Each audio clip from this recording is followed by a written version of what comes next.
I walk through my own front door, still hunched over from the stitches in my abdomen. And my brother doesn't even look up from his phone. Then he does, and the first words out of his mouth aren't, "Are you okay? They are nice of you to finally come home, quit faking it, and get dinner on the table this second." 4 days in the hospital, emergency surgery, a ruptured appendix that nearly killed me. And this is what's waiting. But here's the thing. Derek doesn't see the man standing right behind me. And when he does, his face goes white. My name is Stella. I'm 23 years old. If you're watching this, please subscribe and let me know where you're watching from.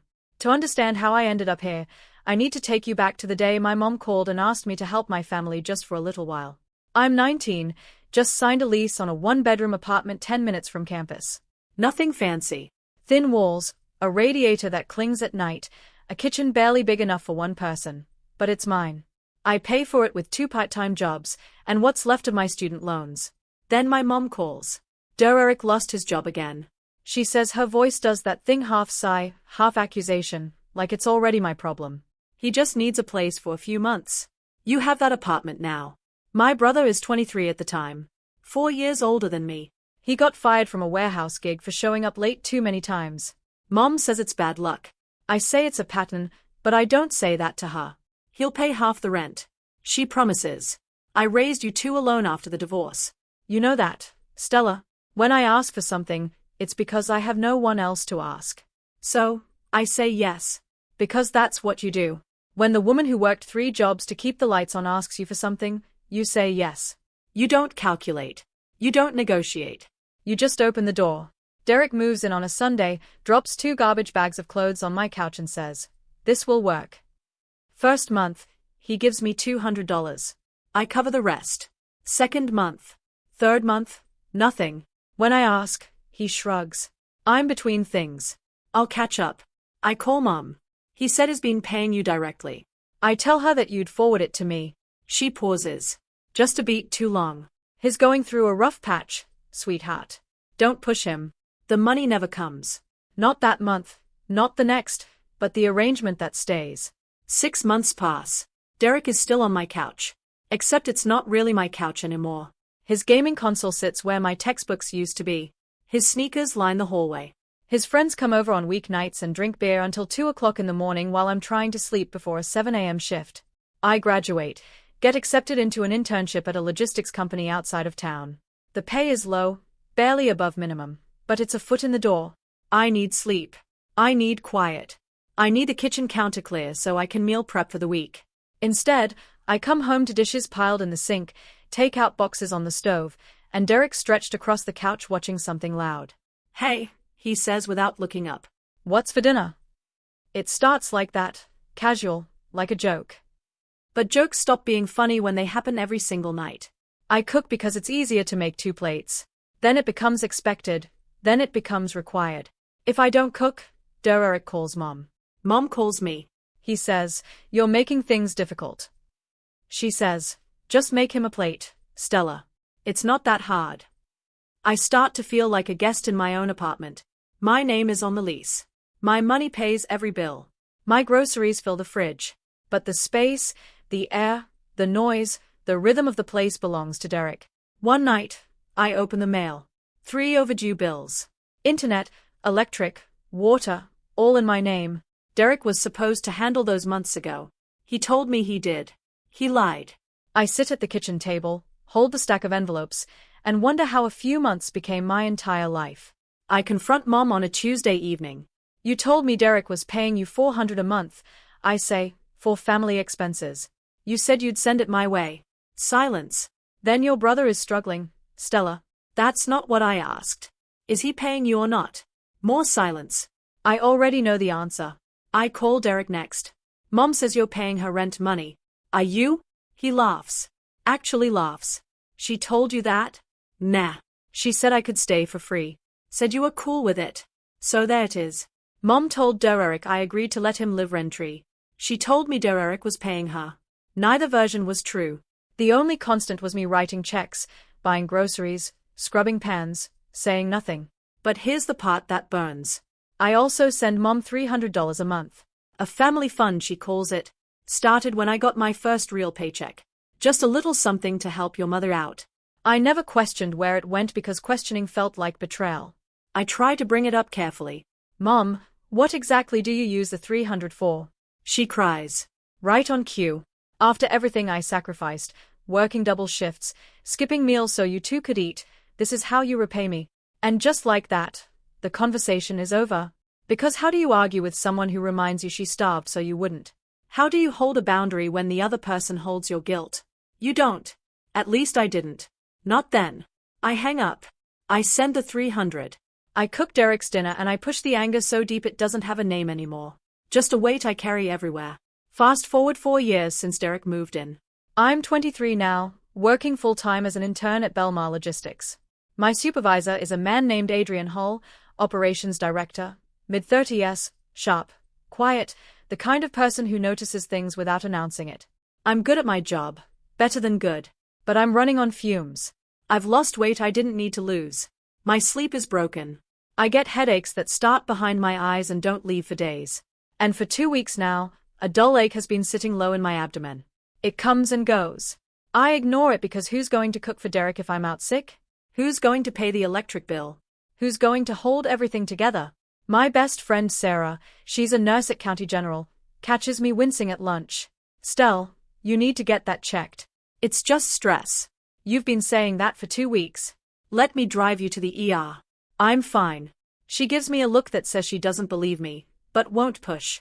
Not yet. At work, Adrian pauses by my desk. You keep holding your side, he says. Not a question. I'm fine, I say again. The word is starting to taste like a lie. That night, I'm in the bathroom brushing my teeth when the pain hits. Sharp, sudden, like something tearing inside me. I double over. My knees hit tile. My vision goes gray. I hear Derek in the next room. The TV is loud. He heard me fall. I know he did because the floor shook. He bangs on the door once. You good? I'm trying to watch something. I lie on the bathroom floor, phone in my hand, and call Sarah.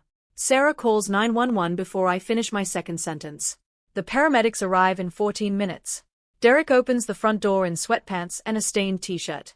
Looks at the 2 EMTs in the stretcher and says, "Does this really need to be so loud?" It's almost midnight. They find me on the bathroom floor, curled on my side, barely conscious.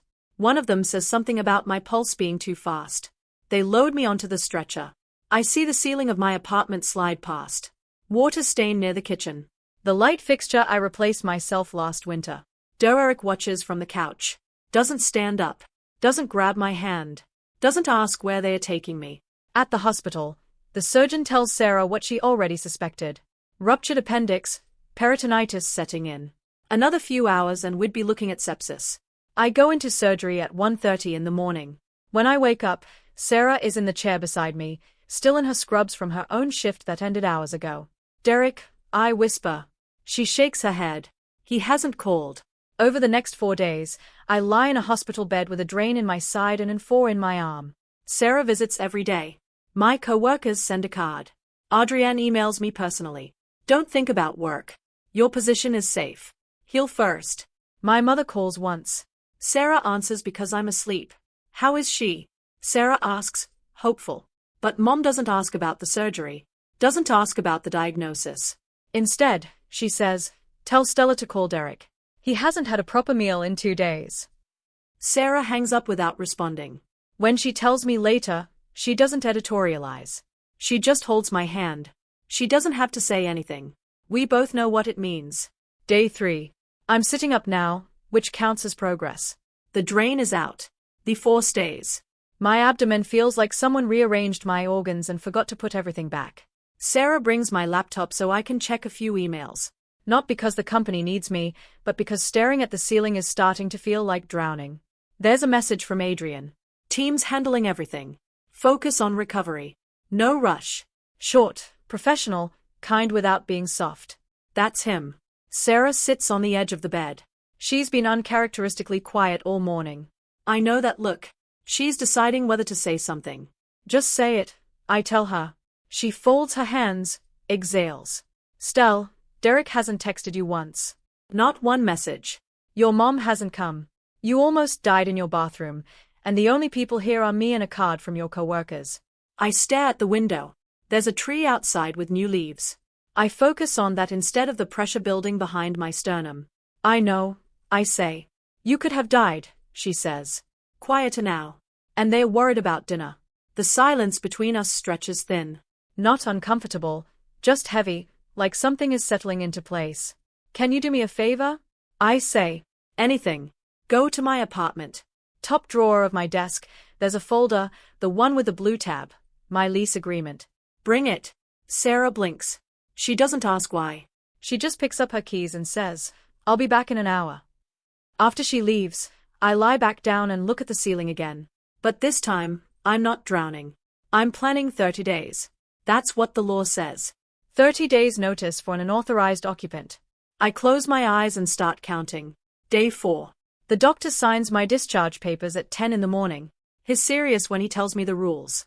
No lifting over 5 pounds, no prolonged standing, no strenuous activity for at least 2 weeks. If you feel sharp pain, fever, or anything unusual, you come straight back. I nod. I've been given 3 prescriptions. Antibiotics, painkillers, something for inflammation. Sarah was supposed to pick me up, but 10 minutes ago she texted a pile-up 3 car accident, so then another text 2 minutes later said he can take you, he has the morning free. Is that okay? I hesitate. This is my boss's boss, but it's also a 15-minute drive and the alternative is a taxi I can barely afford. Okay, I type back, pulls up in a dark grey sedan at 11 sharp. His in a button-down, sleeves rolled to the elbow. No tie. He opens the passenger door without a word, and takes my hospital bag from my hand before I can protest. How are you feeling? He asks as we pull out. Like I've been opened up and stapled back together. He almost smiles. That's medically accurate. We talk about small things on the ride, a project at work, a client deadline that moved. He doesn't ask about my family. I don't offer. The car smells like coffee and something clean. When we arrive at my building, he helps me up the stairs slowly, one step at a time. My stitches pull with each one. He carries my bag without being asked and waits as I find my keys. I unlock the door, push it open. The smell hits first. Old food, stale air. 4 days of neglect packed into 600 square feet.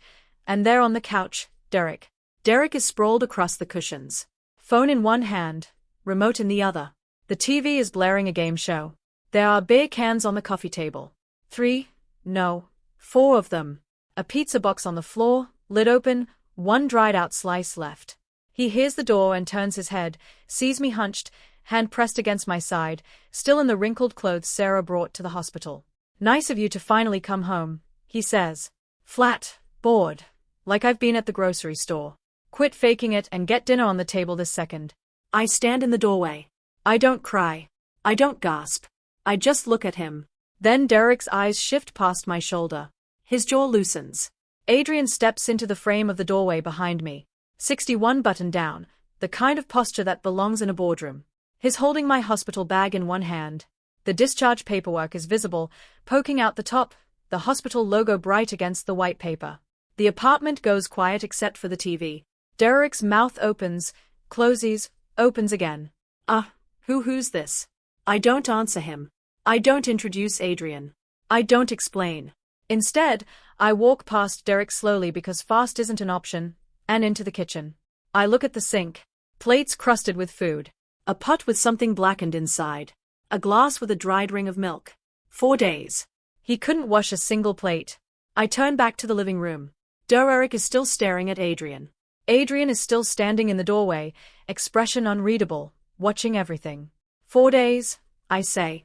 My voice is calm, quieter than I expected. You couldn't wash a single plate. Derek swallows. The TV chatters on. Nobody moves. I move through the apartment because I have to. My bedroom is at the end of the hall. Every step is a guided tour I didn't plan. The trash can by the kitchen overflows. Banana peels, empty chip bags, foil wrappers. The recycling bin is untouched. Next to the fridge, a grocery bag I packed before the hospital. The chicken inside has gone bad, still sealed in its tray, leaking something brown onto the counter. The hallway has Derek's shoes kicked against the wall. 3 pairs. A hoodie on the floor. A damp towel hanging off the bathroom door handle. My bedroom door is closed exactly how I left it. I open it. Everything inside is neat. My bed made. My desk cleared. A small lamp. The blue-tabbed folder Sarah brought back sits in the drawer right where I asked her to leave it. The contrast is obscene. My room looks like a different apartment. Adrian sees it all. I know because I hear his footsteps slow as he sets my bag on the bed. He doesn't comment on the dishes. He doesn't comment on the smell. But his jaw tightens just once, just barely, and I catch it. Back in the living room, Derek's space tells its own story. He's turned the couch into a bedroom. Blankets, pillows, a gaming controller tangled in the sheets, a large TV mounted to the wall, a TV I didn't buy, hooked up to a console I didn't buy, running electricity I pay for. This is what 4 years of just a few months looks like. One person living, one person paying. Adrian stands near the kitchen counter now, arms folded, and says nothing. He doesn't need to. The apartment has already said everything. I sit down at the kitchen table, open the top drawer, and pull out the lease. Derek has recalculated. I can see it in his eyes. The way they flick from me to Adrian and back. The way his shoulders shift. He doesn't know who Adrian is, but he knows this. The man carries himself like someone whose opinion matters. And Derek, for all his laziness, has always been good at reading a room when it threatens him. Hey, sis. His voice changes. Lighter, warmer. A version of Derek I haven't heard in years. I was just messing around. You know me. Stupid jokes. Sit down. Relax. I'll order us a pizza. He actually stands up. Brushes crumbs off his shirt. Extends a hand toward Adrian. Thanks for bringing her home, man. Really appreciate it. Family's been worried sick about her. Adrian looks at the hand, then at Derek. He doesn't take it. Just gives a short nod. The kind that acknowledges someone exists without agreeing to anything they've said. Derek's hand drops. The smile falters. I don't watch the performance any longer. I sit at the kitchen table, the same table where I've eaten 1,000 meals I cook for 2 people, and I open the folder from the drawer. The lease agreement, 2 pages, dated 4 years ago, renewed annually. One name on the tenant line. Derek glances over and sees the papers. Something in his expression shifts from performance to confusion. What are you doing? He asks. The warm voice is already thinning. I flatten the lease on the table. Smooth out the creases. I don't look up. Sit down, Derek. He laughs, nervous, not amused. Come on, Stell. What is this? Sit down. He sits slowly like a man who's just realized the room he's in has gotten smaller. Adrian stays where he is, watching, saying nothing. I place my finger on the line that matters. Tenant name, one name, mine. This is the lease for this apartment, I say. Signed by me, renewed by me every year for 4 years. My name, my signature, my social security number. Derek shifts in his seat. Yeah, and you're not on it. You were never on it. Mom said. Mom doesn't own this apartment. She doesn't rent this apartment. She doesn't pay for this apartment. I do. He opens his mouth. I keep going. You don't pay rent, Derek. You've never paid rent. Not 1 month in 4 years. You don't pay utilities. You don't pay for internet. You don't buy groceries. I have every bank statement that proves it. His eyes dart to Adrian, then back to me. His foot bounces under the table. So what? He says, voice rising. You're kicking me out after everything. I fold my hands on the lease. My stitches pull. I ignore them. I'm giving you 30 days notice. That's the legal requirement for a month-to-month occupant in this state. I'm giving you the full period. You can't be serious. 30 days. That's not a negotiation. That's a courtesy. Derek's face reens. He pushes back from the table, the chair scraping hard against the floor. For a second, he just stands there, hands clenched, chest heaving. Then he pulls out his phone. Fine, he says. Fine, I'm calling Mom. He punches the number and puts it on speaker. Whether to intimidate me or because he needs backup, I don't know. The dial tone fills the kitchen, thin, sharp, ringing between the unwashed plates and the stale air. Pamela Anderson picks up on the second ring. Derek, what's wrong? He looks at me. Tell her, Stella, tell Mom what you're doing. I lean forward. Hi, Mom. Mom's voice hardens the instant she hears mine. Stella, what's going on? Derek says you're threatening to throw him out. I'm not threatening. I'm notifying. You can't do that. He's your brother. He's an adult who's lived in my apartment for 4 years without paying a dime. He's going through a rough patch. Mom, I almost died 4 days ago. That pauses her half a second. No one came to the hospital. I continue. You didn't visit. Derek didn't call. Not once. And the first thing he said when I walked through my own door, still in pain, still weak, was, quit faking it and get dinner on the table. The speaker crackles with silence. Derek won't look at me. He stares at the phone between us like it might save him. You're exaggerating, Mom says finally. Derek told me it was just a stomach bug. You were only gone a few days. I look at Adrian. He's standing near the kitchen counter, arms at his sides. He doesn't nod. He doesn't signal. He just meets my eyes and holds them. Steady, present. I look back at the phone. He told you it was a stomach bug. That's what he said. It was a ruptured appendix. Mom, emergency surgery. The surgeon said another few hours and I would have gone septic. This time the silence is longer. I hear something shift on Mom's end. A chair maybe, or her weight. Derek, she says slowly, you told me she had a stomachache. Derek's jaw flexes. He says nothing. And there it is. A crack in the wall they built together. A tiny fissure where the light gets in. Mom's been operating on Derek's version of reality. And Derek's version just collapsed. Mom, I say, we need to talk about all of it. I'm standing in my own kitchen, stitches still pulling, phone on speaker, and my mother is telling me I'm exaggerating about nearly dying. If you've ever had someone minimize your pain to protect the person who caused it, you know exactly how this feels. Hit that subscribe button and drop a comment. Have you ever been the one holding everything together while everyone else just watched? I need to know I'm not the only one, because what I say next to my mother, I've been holding it in for 4 years. I keep my voice level, not because I'm calm, but because falling apart is a luxury I can't afford right now. Let me tell you what's actually been happening, Mom. Since we're all here, Derek shifts. Adrian doesn't move. In 4 years, I've paid every month of rent on this apartment. $1,100 a month. That's $52,800. Derek's contribution zero. The speaker is silent. You told me Derek was sending you $400 a month for family expenses. He told me he never gave you a dime. Somebody lied. Maybe both of you. Derek's foot stops bouncing. I send you $300 a month. I've sent it every month since I got my first paycheck. $14,400. What family expenses, Mom? What exactly has that money been used for? I hear her breathing, unsteady. No tears yet. She's recalculating, too. Utilities, I continue. Internet, groceries, cleaning supplies, all me. Roughly another $19,000 over 4 years. Add it up and you get somewhere above $86,000 paid by a college student and an intern for a grown man who can't wash his own dishes. Stella. Mom starts. Family doesn't keep score like that. You're right.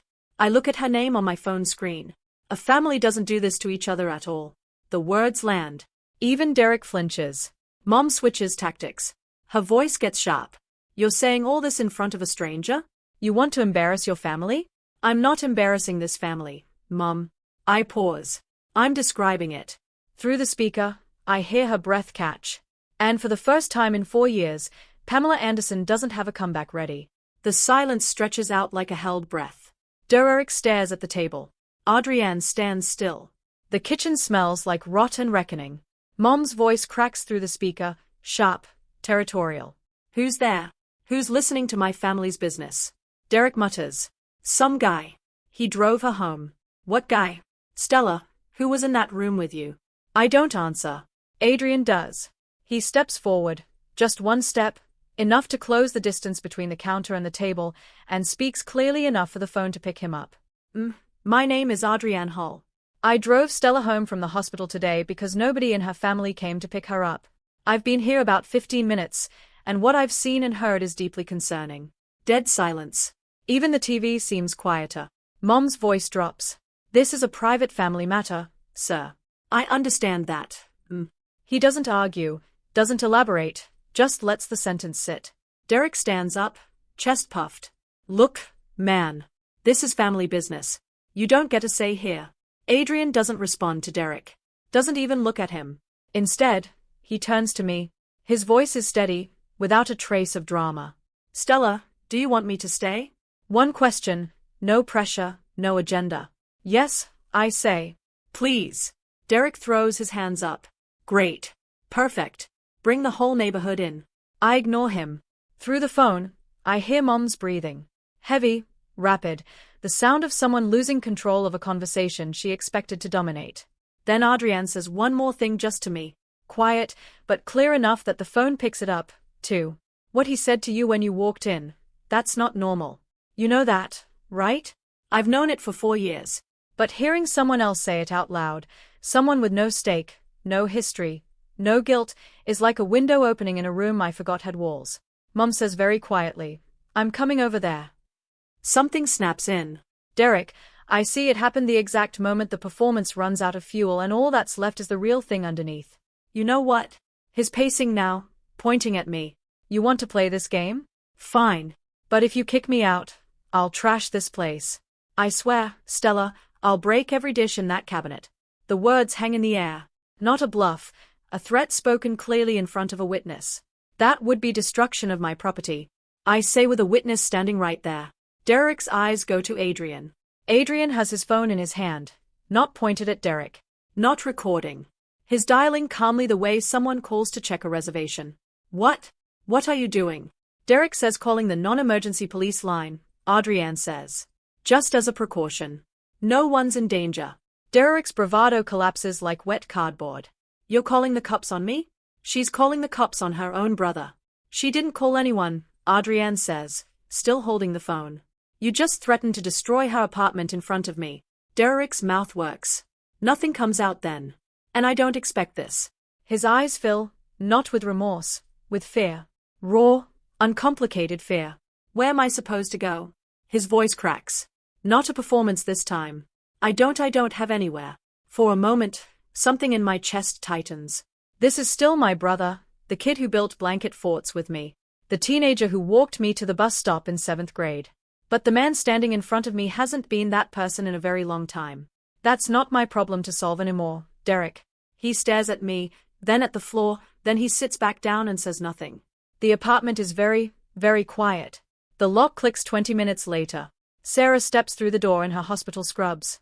Lavender top, white sneakers scuffed at the toes, hair pulled back, dark circles under her eyes. She's come straight from a 12-hour shift and a 3-car pileup, and she still came. She scans the room in 2 seconds flat. Derek on the couch, face blotchy. Adrian near the counter, phone in his pocket now. Me at the kitchen table, lease papers spread out, one hand resting on my side. What did I miss? She says. I give her the short version. Derek's demand. The phone call. Mom's lie. The threat. Sarah nods slowly like she's been waiting for this briefing for 4 years. She sets a folder on the table next to mine. Brought your discharge papers, she says. And I printed out the tenant rights summary for our estate just in case. I almost laugh. Sarah, who planned everything. Sarah, who never pushed me to act, but always made sure I'd have what I needed when I finally did. Derek looks at her from the couch. You're in on this, too. Sarah doesn't flinch. I'm not against you, Derek. I'm for Stella. He doesn't have an answer for that. Neither do I, for a different reason. Adrian catches my eye. He tilts his head slightly toward the door. A silent question. Do you still need me? You can go if you need to, I tell him. Thank you for everything. He nods. Call if anything escalates.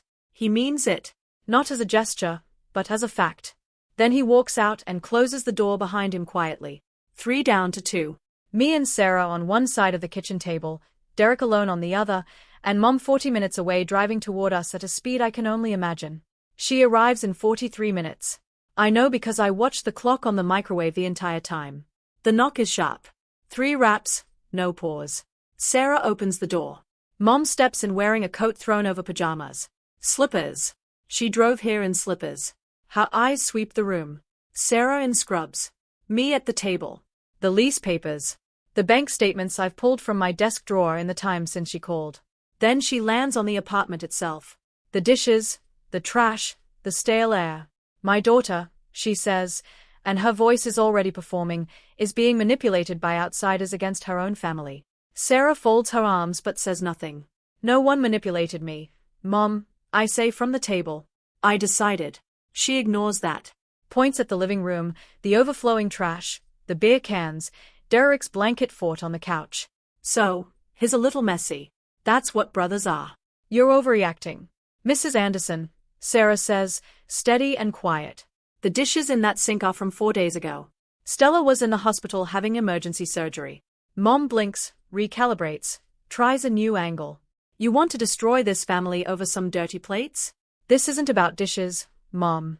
I pull out a chair. Sit down. She doesn't sit. She stands in the center of the kitchen like she's holding court, coat still on, purse clutched against her chest. Her eyes land on the bank statement spread across the table. What is all this? She says. The truth, I say, in numbers. I see her throat move. She's swallowing something. Pride maybe or fear. She looks at Derek, who's been silent on the couch since she arrived. Knees pulled up, face turned toward the dark window. He doesn't meet her eyes. Slowly, like it costs her something. Mom sits. I spread the statements flat. 6 pages. Highlighted lines. I didn't do this for show. I did it in the hospital in bed on day 3 with Sarah's laptop and a yellow highlighter she borrowed from the nurse's station. In 4 years, I begin. I've paid $52,800 in rent alone. Mom's eyes flick to the highlighted rows. She doesn't touch the paper. I've sent you $14,400 for what you called a family fund. Her fingers tighten on her purse strap. Utilities, groceries, internet, cleaning supplies, another $19,000 roughly all documented. All from my account. I let the number settle.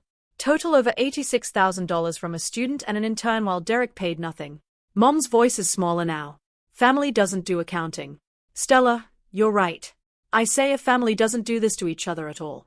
Same words I said on the phone, but face to face they hit harder. I watch them land. The way her chin dips, the way her fingers go still. I had to work double shifts. She starts. I know you sacrificed. I've never denied that. But at some point, you turn that sacrifice into a blank check, and I've been paying it for 4 years. She reaches for the statements. Sarah, sitting beside me, gently places her hand flat on the stack. Those are Stella's documents, Mrs. Anderson. Mom pulls her hand back like the paper burned her. She stares at Sarah, then at me. $86,000, I say. And you called me selfish for wanting one plate washed. The kitchen is silent. The refrigerator hums. Somewhere outside, a car passes, headlights sweeping briefly across the ceiling. Derek hasn't moved from the couch. Mom sits across from me, coat still on, and for the first time, she has nothing to say. She tries everything. I watch the strategies cycle like a slot machine. Each one spinning up, landing wrong, replaced by the next. First, guilt. I sacrificed my entire life for you too. Everything I had went to this family. You did sacrifice, I say. And then you weaponized it. Her mouth opens, closes, spins again. Second, deflection. Well, if it was so bad, why didn't you say something sooner? I did. Every time I brought it up, you cried. And I stopped because that's what you taught me. Your tears end the conversation. Her eyes go glassy. She blinks hard, fights it. She knows maybe for the first time that tears won't work in this room tonight. Third, family loyalty. Brothers and sisters help each other. That's what family does. Name one thing Derek has done for me. One thing. She looks at Derek. He's staring at the floor. She looks back at me. Nothing. The slot machine runs out of combinations. Then she plays her last card. She turns to where Adrienne was standing, but Adrienne is gone. So she turns to Sarah instead. You see how she treats her mother? You see this? Sarah doesn't hesitate. I see a woman who nearly died sitting in her own apartment asking to be treated with basic respect. That's what I see, Mrs. Anderson. Mom's lips press into a thin line. She folds her arms, unfolds them, puts her hands in her lap. She stops, swallows. I didn't think it was that bad. It's not an apology. It's barely an admission, but it's the most honest thing she said all night. The kitchen feels different now. Not warm, but less suffocating, like someone cracked a window. I don't push for more. I don't need her to break. I just need her to listen. Mom, here's what's going to happen. I stand up slowly. My stitches protest. Sarah's hand comes to my elbow. Not pulling, just steadying. Derek has 30 days to move out. That's the legal minimum. And I'm giving him every one of them. Not less, not more. Derek lifts his head from the couch. His eyes are red, but he's listening. The $300 a month I've been sending you stops today, I say, turning to Mom. That transfer ends tonight. She flinches barely, but I catch it. If either of you contacts me to guilt me, threaten me, or send other relatives to pressure me into changing my mind, I will go no contact, not as a punishment, as a boundary. The word sits in the air like a stone dropped into still water. Derek, I say. He looks at me. You're 27 years old. You've had 4 years of free rent, free food, and free labor. I need you to figure out the next chapter on your own. Where am I supposed to go? He whispers. Mom's house, a friend's couch, a room you rent with your own paycheck. That part isn't mine to solve. He looks at Mom. Mom looks at her hands. Stella, she says, and for once, it's not an accusation, just my name. Can I still call you? When you're ready to talk to me like an adult who respects my boundaries, yes, but not to guilt me, not to ask for money, not to advocate for Derek. Those conversations are over. She nods once, small. Then she stands, buttons her coat, and walks to the door. Derek follows, carrying nothing. He'll be back for his things, but not tonight. Mom pauses at the threshold, turns. You'll regret this, she says, but her voice shakes and it sounds more like a prayer than a warning. The door closes, the lock clicks. The apartment is mine. $86,000. 4 years of cooking, cleaning, paying every bill, and the first thing my brother says when I come home from surgery is, "Make me dinner." If that doesn't make your blood boil, I don't know what will. Drop a comment right now. What would you have said to Derek in that moment? I really want to know. And if you haven't subscribed yet, now's the time. Because what happens over the next 30 days? It gets worse before it gets better. Sarah heats up soup from a can she found in the back of my pantry. The one cabinet Derek never opened because it didn't have chips in it. She pours it into 2 mugs because the clean bowls are in my bedroom. We sit on the couch. My couch. The cushions still smell like Derek's cologne and stale snacks. Tomorrow I'll wash the covers. Tonight I don't care. How are you feeling? Sarah asks. She means the stitches and the everything else. Like I've been carrying a backpack full of bricks, I say, and someone just cut the straps. She reaches over and squeezes my hand. Doesn't say anything. Doesn't need to. After she finishes her soup, she helps me change my bandage. Her nurse hands are gentle and efficient. She's done this 100 times, but never on me. When she smooths the adhesive down, I flinch and she pauses. Sorry. It's fine. It just catches. She stays the night, sets up the air mattress in my room because the couch is enemy territory for now. Before she turns off the light, she looks at me. Stell, you did the right thing. I know. No, I mean, you really did. I've been wanting to say something for years, but it had to come from you. Why? Because if I'd pushed, you would have felt like one more person trying to control your life. I think about that as the room goes dark. She's right. If Sarah had forced this 2 years ago, I would have resented her. It had to be mine. I lie in bed and listen. No TV blaring through the wall. No heavy footsteps in the kitchen at midnight. No beer cans clinking. Just the radiator, the distant hum of traffic, and my own breathing. I haven't heard my own apartment this quiet in 4 years. It sounds like freedom. It also sounds a little like grief. Day 3. After the confrontation, the messages start arriving like clockwork. Aunt Helen, 8:14 a.m. Stella, your mother is devastated. Derek is your blood. Think about what you're doing. Uncle Robert, 10:30 a.m. Family sticks together. Kiddo. Don't let pride ruin something you can't get back. Grandma Joyce, 2 p.m. Call your mother. She's been crying for 2 days. I read each one. I don't respond immediately. I sit at my kitchen table clean now because I spent yesterday scrubbing it myself. And I think about what Mom told them versus what actually happened. When Aunt Helen calls that evening, I pick up. Stella, honey, you can't throw your brother out on the street. Your mother is worried sick. Aunt Helen, how many years is enough? 4 wasn't. He just needs a little more time. Did Mom tell you I was in the hospital last week? Pause. She said, you had a stomach ache and were being dramatic. I closed my eyes. Of course she did. I had emergency surgery for a ruptured appendix. Aunt Helen, I was in the hospital for 4 days. Nobody came. Nobody called. And the first thing Derek said when I got home was to make him dinner. Long silence. I hear her set something down. A cup, maybe. She didn't tell us any of that. She told you the version that made me the villain. Ask her for the full story before calling me again. Aunt Helen doesn't argue. She says she will. And to her credit, she calls back 2 hours later with a different voice entirely. Stella, I'm sorry. I didn't know. She told all of us it was just a stomach bug. That you were overreacting. I know. That's how it's always worked. She doesn't call again to pressure me. Neither does Uncle Robert. Even Grandma Joyce goes quiet. The narrative is unraveling. One relative at a time. Day 10. Derek texts ahead. A first. Coming to get my stuff around noon. I text back. Sarah will be here. He doesn't argue. He shows up at 12:15 in a borrowed truck. He looks different. Not better exactly, but smaller. Like something's deflated behind his ribs. He's wearing jeans and a clean shirt, which is more effort than I've seen him make in months. Sarah sits at the kitchen table with a book, present, but not confrontational. I stand by the hallway, arms folded, watching. Derek packs silently for 20 minutes, clothes and garbage bags. Same as the day he moved in. Gaming console into a box, his TV off the wall, leaving 2 dark holes in the drywall where the mount was. When he's done, he stands in the middle of the living room, garbage bags at his feet, and looks at me. Stell, his voice is rough. I know I messed up. Give me 3 more months. I'll find a job. I'll pay you back.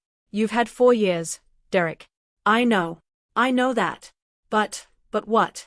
He looks at the floor, at the holes in the wall, at Sarah, who hasn't looked up from her book. I just thought things would always stay the same, he says quietly. You didn't think I'd actually stand up for myself. He doesn't deny it. I love you, Derek. I mean it. But I can't set myself on fire to keep you warm anymore. He blinks hard, picks up his bags. At the door, he pauses, hand on the frame, and for a second, I think he's going to say something. An apology maybe, or something cruel, but he just nods once. Then the door shuts. Sarah turns a page. You okay? Getting there. Day 25. My phone rings at 7 in the evening. Mom. I let it ring 3 times. Then I pick up. Stella. Her voice is different. No edge, no performance, just tired. Hi, Mom. Derek moved back in with me. He's been here since that night. I know. It's a lot having him here full time. I don't say I told you so. I don't need to. She's living it now. I didn't realize, she says slowly like each word cost her something. How much you were doing, the cooking, the cleaning, the bills, all of it. I didn't. She stops, takes a breath. I thought you were fine, Stella. I thought you could handle it. You've always been the strong one. I am strong, Mom. That's why I survived. But it shouldn't have been a survival situation. Silence. I hear her kitchen in the background. A faucet running, maybe. Derek's voice muffled somewhere in the house. The money I sent you, I say. The $300 a month. What was it actually for? More silence, then very quietly. My rent for my apartment. I was short every month. I used what you sent to cover the gap. There it is. No family fund, no shared expenses, just my mother, too proud to admit she was struggling, turning her daughter into a silent subsidy. I'm sorry, she says. The words land unevenly like she's never said them to me before. Maybe she hasn't. I'm not punishing you, Mom. I'm protecting myself. I know. A pause. Can I call you sometimes when you're ready to talk to me like someone who respects my boundaries, not to guilt me, not to ask for money, not to speak for Derek? Okay. We hang up. I sit with the phone in my hand for a long time, looking at nothing. It's not forgiveness. Not yet. But the door is unlocked. Day 30. Derek's belongings are gone.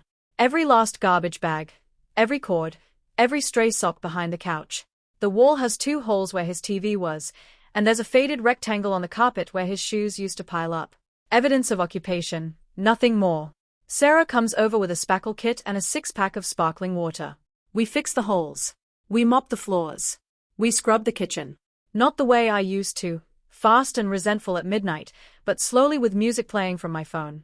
I rearrange the living room. My desk goes by the window now. A second-hand lamp from the thrift store on the corner. A small plant Sarah brought a pose because she says they are impossible to kill just like you.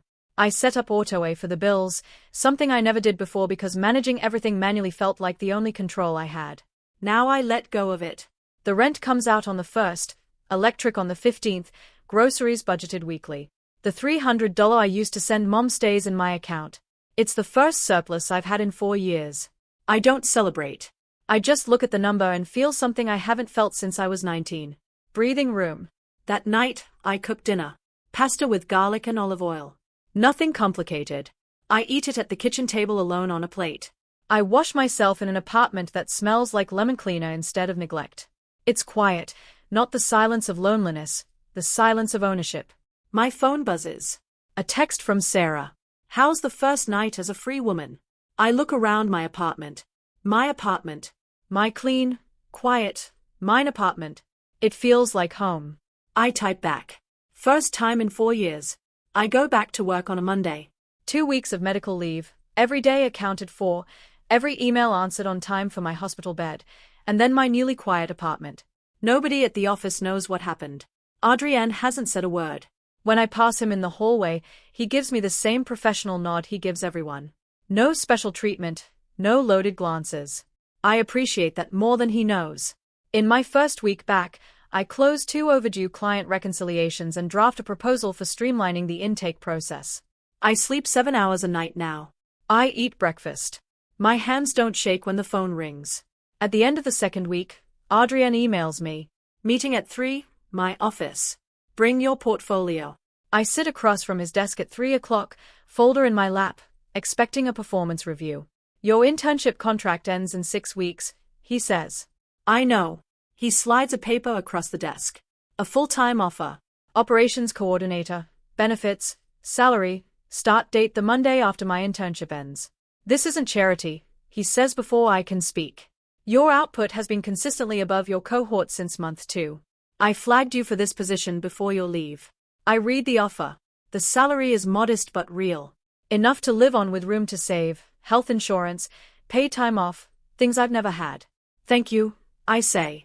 And I mean the job, but also the ride home, the silence he kept, the one sentence in my kitchen that cracked 4 years of denial wide open. He nods. Thank you for the good work. That night, I call Mom. A short call. I got offered a full-time position. Congratulations, Stella. No guilt, no pivot, just 2 words, small. But after everything, small feels enormous. 2 months after the night, everything changed. I get a text from Derek.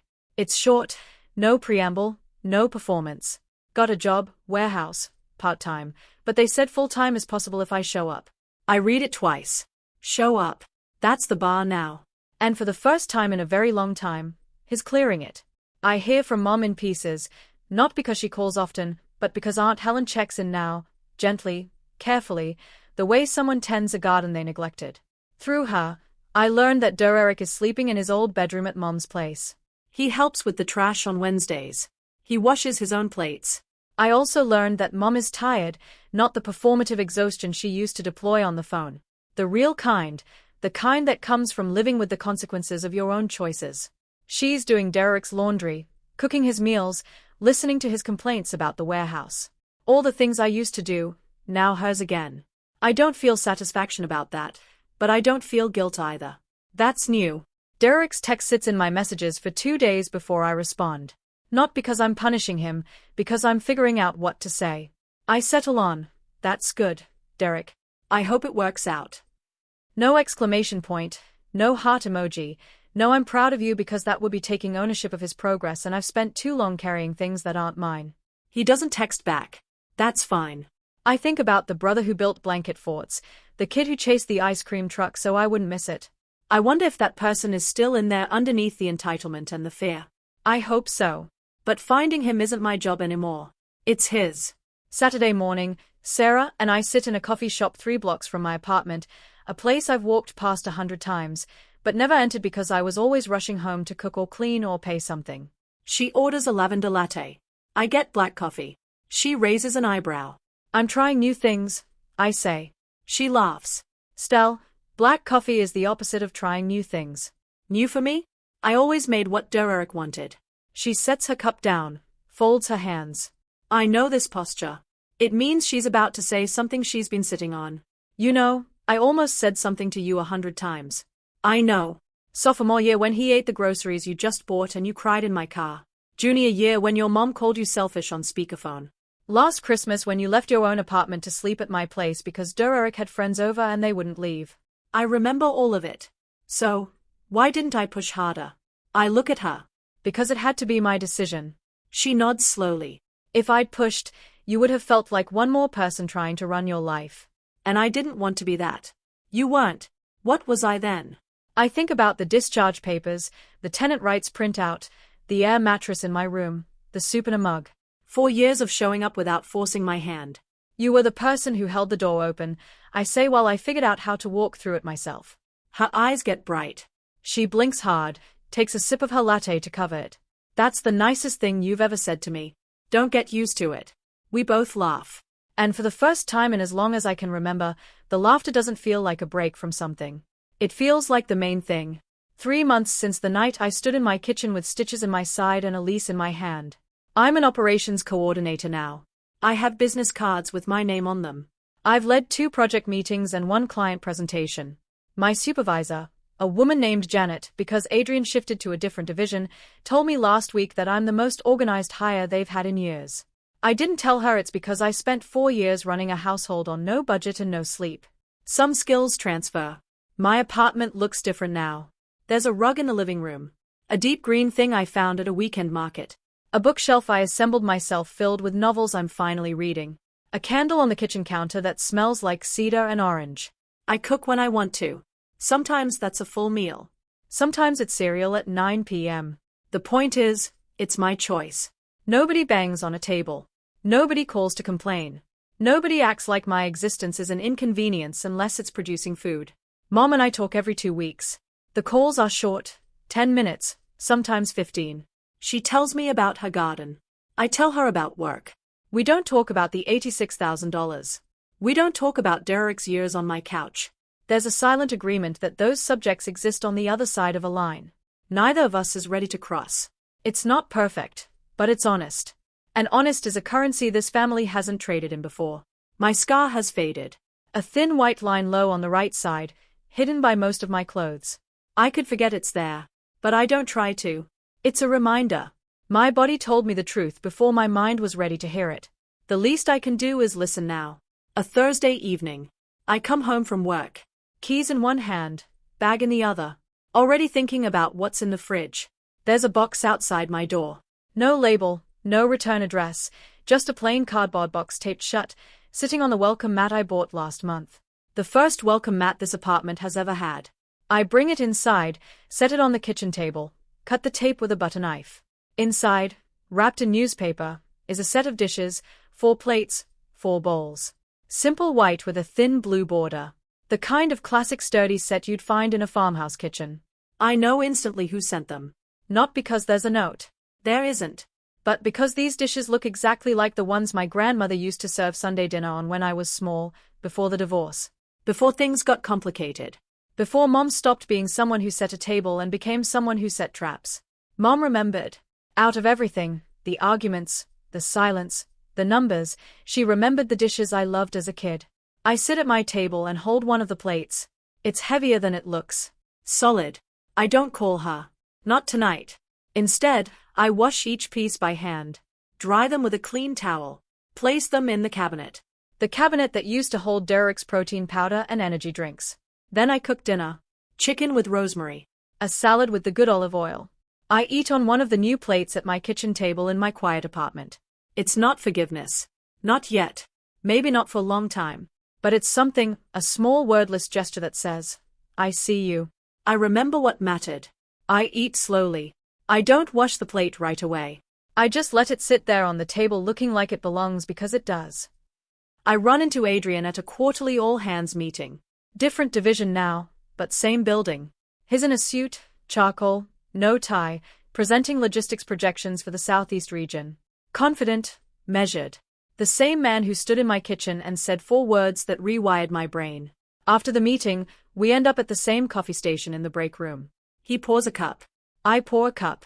We stand side by side for a moment without saying anything. And it's not awkward. It's just quiet. Heard you got the coordinator spot, he says. Couple months ago. Janet says you're sharp. He takes a sip. Not surprised. I stir my coffee. There are things I want to say. Thank you for the ride, for staying, for that one sentence that cracked something open in me, but the words feel too big for a break room. And Adrian isn't the kind of person who needs a speech. I stopped carrying weight that wasn't mine, I say instead.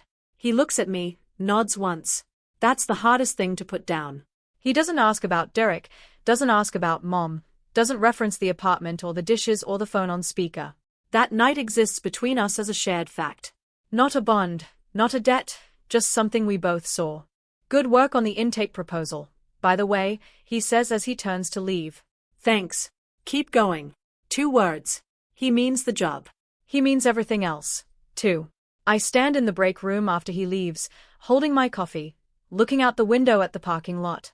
A year ago, I was in this building, holding my side, pretending I was fine, racing home to cook for someone who wouldn't thank me.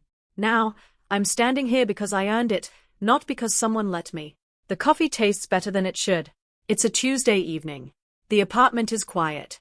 The candle on the counter, cedar and orange, flickers against the window glass. Outside, the sun is going down over the rooftops of my ordinary little neighborhood, painting everything gold and long-shadowed. I'm sitting on the couch. My couch. Not the same cushions Derek claimed. I replaced those last month. New covers, new throw blanket, a pillow Sarah gave me that says no in cursive, which she thought was hilarious and which I pretend to hate but actually love. I pull my knees up and look around. The bookshelf, the rug, the dishes in the cabinet, blue-bordered, clean, mine, the kitchen table where I laid out 4 years of receipts and said enough. The hallway where Adrienne stood holding my hospital bag, seeing everything. People say blood is thicker than water, but they leave out the rest of that phrase, the original one. The blood of the covenant is thicker than the water of the womb. The bonds you choose are stronger than the ones you're born into. I didn't lose my family that night. I lost the version of family that was draining me. And I found something I'd been missing for a long time. The right to take up space in my own life. If you're standing where I stood, stitches still pulling, someone shouting at you to serve them when you can barely stand, I want you to hear this. You are allowed to sit down. You are allowed to say no. You are allowed to choose yourself. Not because you're selfish, because you matter. Because the person holding everything together deserves to be held too. The candle flickers. The apartment hums. And for the first time in a very long time, I'm not waiting for someone to knock. I'm just here home. That's my story. If you made it this far, you already know why I had to tell it. Now, I have a question for you.